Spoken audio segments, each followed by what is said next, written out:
How does smoking weed lead to getting absolutely pummeled by the cops? We have to warn you, this video might be hard to watch. This is Christina Pierre, an employee at a Bojangles in North Carolina who had just clocked out from a shift around 2 in the afternoon. She and a coworker, Anthony Lee, were reportedly smoking weed outside the store when cops approached them. That's where this now viral video picks up.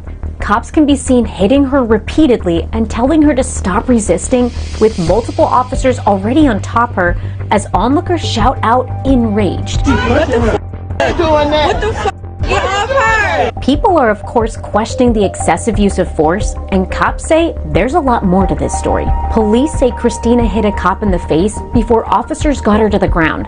Police say she refused to comply and laid on her hands so that officers couldn't arrest her. Police say they were hitting her in the thigh with a closed fist, a technique they are taught to get compliance. They also claim Anthony had a 9mm gun on him. This is just the latest example of how our legal system is set up to keep black people and people of color chained to their poverty. Because despite actually using weed at lower rates than their white counterparts, black people are roughly 4 times more likely to be arrested for cannabis. And despite the recent movement to decriminalize recreational marijuana use, the ACLU says the vast majority of drug arrests are for possession. Christina was arrested and charged with resisting arrest, assaulting a government employee, and of course, possession of marijuana.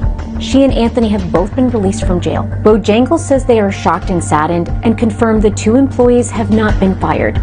Body cam is expected to be released once a judge signs off on it. My heart go out to these people, definitely this woman, man. You do not hit no people, no woman, nobody like that in the face. Definitely if you got them the way you got them, against their will, because their hands behind their back, so they can't even do nothing. And it's 5 of y'all against how many people? 6, 7, 8 of y'all against how many people?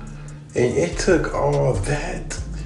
And I'm sorry, but y'all just making more excuses of people being violated against their will for no reason. We didn't see and saw so many of these crazy ass videos, and I'm happy they got body camera. I'm happy people got their phones on recording.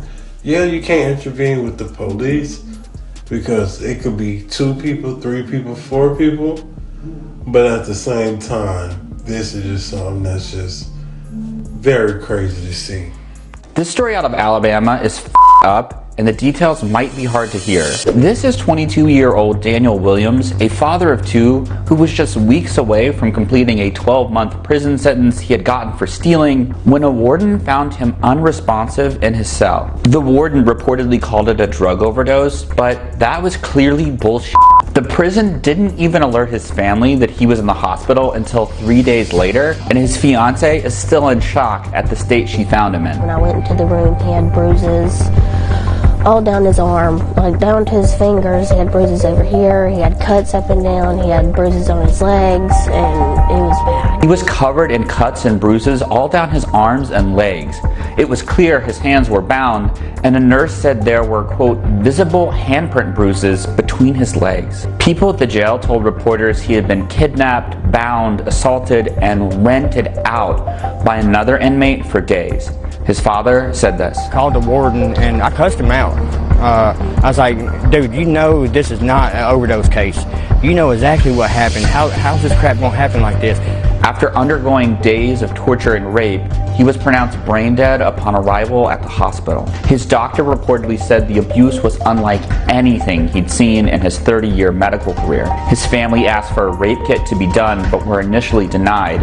It wasn't until they got a lawyer involved that they finally got one, and the results haven't been made public. His father said he had very little brain function left, so they made the hard decision to pull him off life support, and he died shortly after. His family is now committed to getting justice for him and trying to make sure it doesn't happen to others. A scathing federal report into Alabama's prisons found systemic constitutional violations. Alabama prisons have the highest homicide rate in the country, 8 times the national average. The report found the Alabama system fails to protect prisoners from harm and sexual abuse.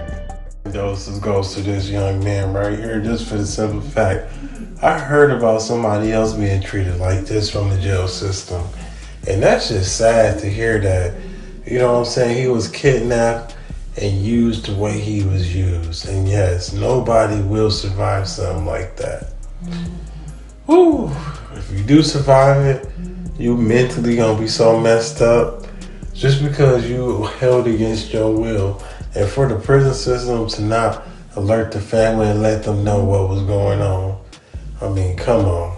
I mean, the guy is dead, brain dead. So you gotta tell his loved ones what's going on. That's just the right thing to do.